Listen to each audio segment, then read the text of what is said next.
आप देख रहे हैं न्यूज शिखरांश। हम में है दम सच्चाई को सामने लाने का।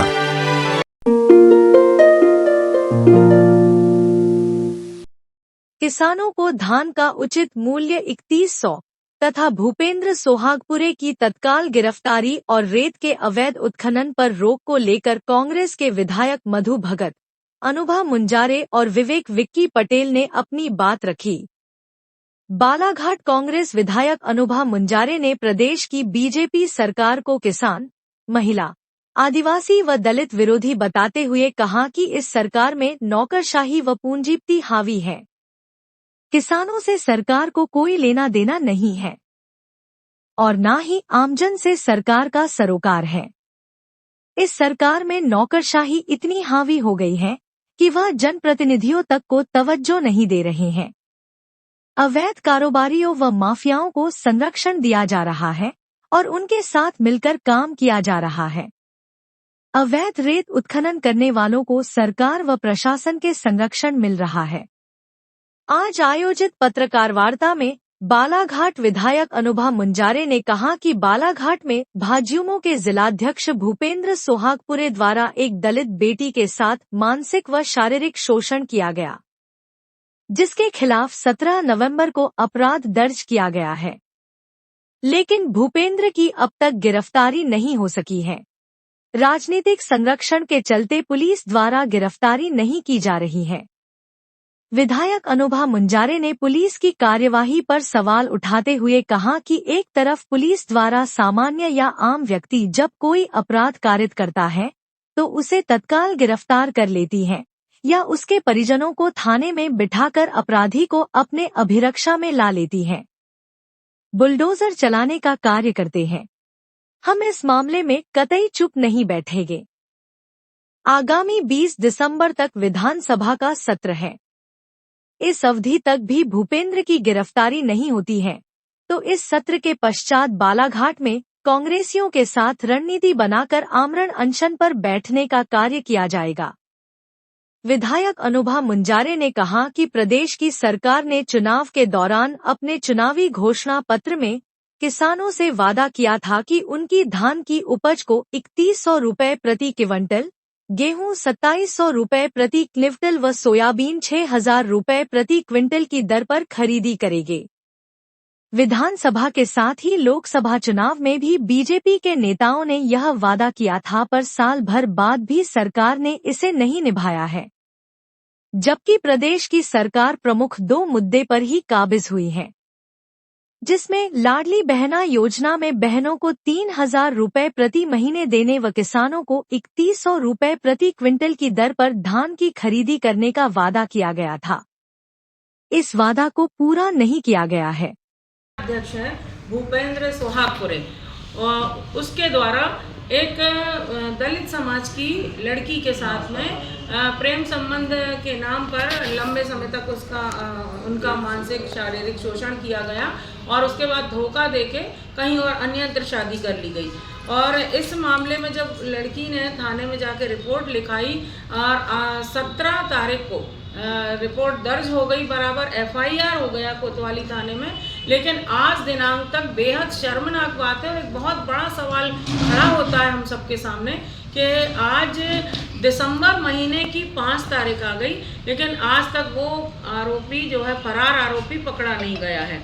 तो इसमें बालाघाट पुलिस की भूमिका बहुत ही संदिग्ध नजर आ रही है। मैंने पहले भी कहा कि मेरी पुलिस अधिकारियों से लगातार इस संदर्भ में बात होती रही और मैं चाहती हूँ कि हमारी बेटी को न्याय मिलना चाहिए। वो किसी भी समाज की बेटी हो, वो हमारी बेटी है।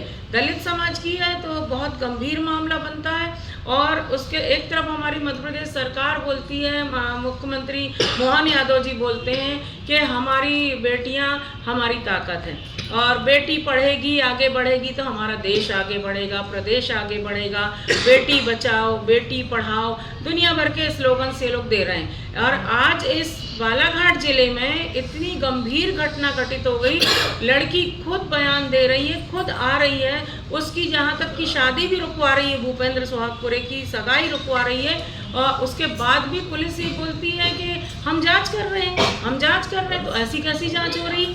मैं ये कहना चाहती हूँ कि अगर एक कोई और अन्यंत्र व्यक्ति अगर ये घटनाक्रम करता तो पुलिस क्या करती। बालाघाट के पुलिस अधीक्षक से मेरा ये सवाल है कि तब वो क्या करते।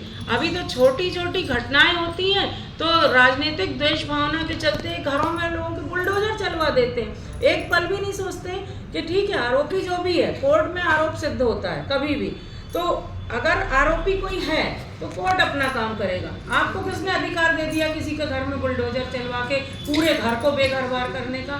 तो बुलडोजर के मामले में तो हम देख रहे हैं चाहे उत्तर प्रदेश की सरकार हो या मध्य प्रदेश की सरकार हो, दोनों का आपस में कंपटीशन चलता है। तो अब मेरा कहना है कि भूपेंद्र सोहागपुरे के घर में क्यों नहीं बुलडोजर चला रहे। विधानसभा का सत्र 20 तारीख तक है तो हम 20 तारीख तक देखते हैं, क्योंकि मैं खुद भी नहीं रहूंगी। अगर मैं आपसे बोल दूं कि मैं इस तारीख को हम लोग आंदोलन करेंगे तो वो उचित नहीं होगा।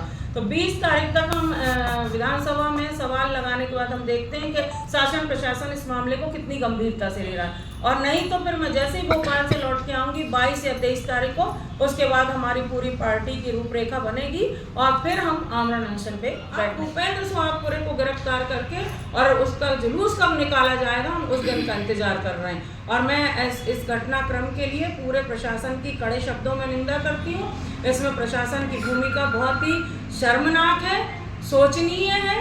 और अगर ऐसा होगा तो कौन बेटी इन पे विश्वास करे इन ढंग से चल रहा है। लेकिन किसानों ने भाइयों ने हमारे अल्टीमेटम दिया कि हम भी चरणबद्ध तरीके से इस आंदोलन को बढ़ाते रहेंगे और ज़रूरत पड़ी तो फिर उग्र आंदोलन करेंगे। और उस उग्र आंदोलन में अगर कोई अप्रिय स्थिति बनती है तो जिला प्रशासन की और मध्य प्रदेश शासन की जवाबदारी होगी। और आज तक खुशी की बात यह है हमारे किसान भाइयों ने इतनी एकता का परिचय दिया है कि आज दिनांक तक भी एक भी स्लॉट बुक नहीं करवाया किसानों ने। सब एकजुट होकर बैठे हुए हैं कि हमारी भले धान ना बिके, हम रह जाएंगे भूखे प्यासे, लेकिन हम एकता को कायम रखेंगे और हम लोग बराबर उनके साथ खड़े हैं, क्योंकि किसानों की समस्या हमारी समस्या है। और हम उनके साथ अगर इस मौके पे नहीं होंगे तो मैं समझती हूँ हमारे जनप्रतिनिधि रहने का कोई औचित्य नहीं रहेगा। मिलने के बाद मैं फिर वहीं जाने वाली हूँ, लाल बर्राई जा रही हूँ मैं यहाँ से। तो मैं इस मामले में ये कहूँगी कि इसमें प्रशासन की भूमिका बहुत महत्वपूर्ण होती है।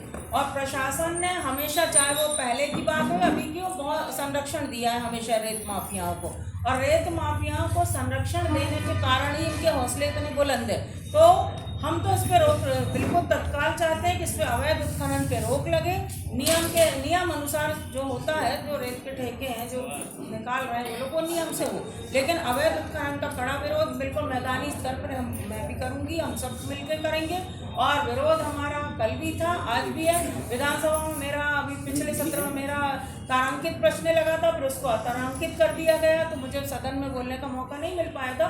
लेकिन रेत को लेकर मैं बहुत गंभीर हूँ। हमारे यहाँ की जो नदियाँ हैं उनके सीने को छलनी किया जा रहा है रेत माफियाओं के द्वारा। और मैं आपको सब बता रही हूँ, जितने भी अधिकारियों से मेरी फ़ोन पे दूरभाष पे चर्चा होती, सबसे ज़्यादा मेरी जिला खनिज अधिकारी से चर्चा होती।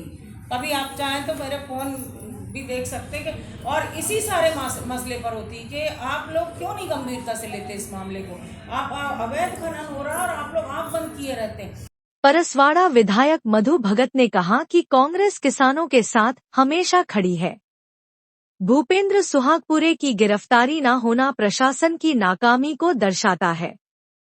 रेत अवैध उत्खनन करने वालों पर भी प्रशासन कोई कार्यवाही नहीं करती। वारासिवनी खैरलांजी के विधायक विवेक विक्की पटेल ने पत्रकार वार्ता के दौरान कहा कि प्रदेश सरकार को अपने किए वादों को पूरा करना चाहिए। किसानी की मांगों को जल्द से जल्द पूरा करना चाहिए। जो महिला के ऊपर अत्याचार हुआ है उसकी गिरफ्तारी की मांग कर रहे हैं और अभी तक गिरफ्तारी नहीं होना, कहीं ना कहीं ये पुलिस प्रणाली पे जो उनकी सक्रियता पे संदेह होता है।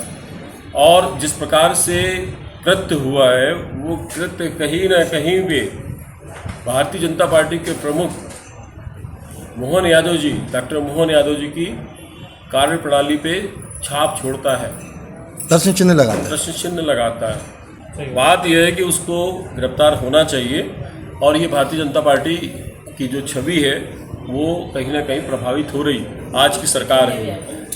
हम मान के चलते हैं तो पुलिस इसमें सक्रियता दिखाए।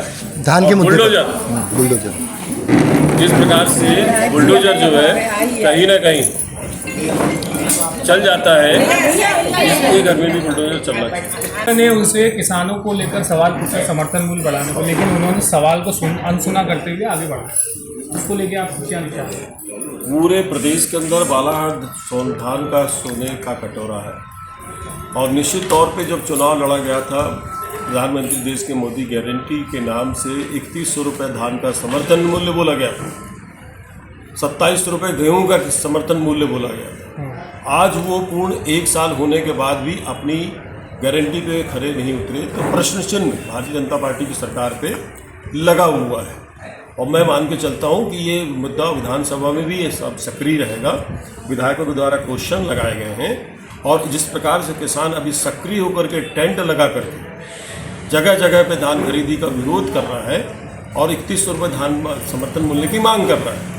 मेरी मांग है, सभी की मांग है, हम कांग्रेस परिवार की मांग है, हमारे पूरे प्रदेश के किसानों की और विशेष तौर पर बालाघाट के सभी संगठनों की मांग है कि 3100 रुपये धान का समर्थन मूल्य मिल जाना चाहिए। जैसे हम लोग चुनाव जीते, हम चारों विधायकों ने पहले ही विधानसभा में अभिभाषण हुआ राज्यपाल महोदय का, उसमें कहीं उल्लेख नहीं हुआ 3100 का, तो हमने वहाँ भी आवाज़ उठाई, पूरे विपक्ष ने आवाज़ उठाई। उसके हमने कलेक्टर आंदोलन किया और लगातार अभी भी सभी हमारे कांग्रेस चारों विधायक जहाँ जहाँ खरीदी केंद्र में जाके किसानों से मिल रहे हैं। अभी हमारे वाराणसी विधानसभा क्षेत्र में, वाराणसी खिलानी में किसान लोग जहाँ जहाँ सोसाइटी है उसके बाहर बैठे हैं, कोई स्लाट बुक नहीं हो रहा है, कोई किसान धान नहीं ला रहा है। इस समय हमारे जिले का किसान संगठित हो रहा है, जागरूक हो रहा है, और उसमें हम चारों साथ में और हमारी पार्टी साथ में। आज हमारी इस प्रेस कॉन्फ्रेंस जो थी कि हम सब किसानों के साथ खड़े हैं। एक गूंगी बड़ी सरकार जो राम की बात करती है, आदर्शों की बात करती है ना, भगवान राम अपने वचन को पूरा करने जिस दिन राज वनवास चले गए, ये राम की बात की, राम के आदर्श को माने ना।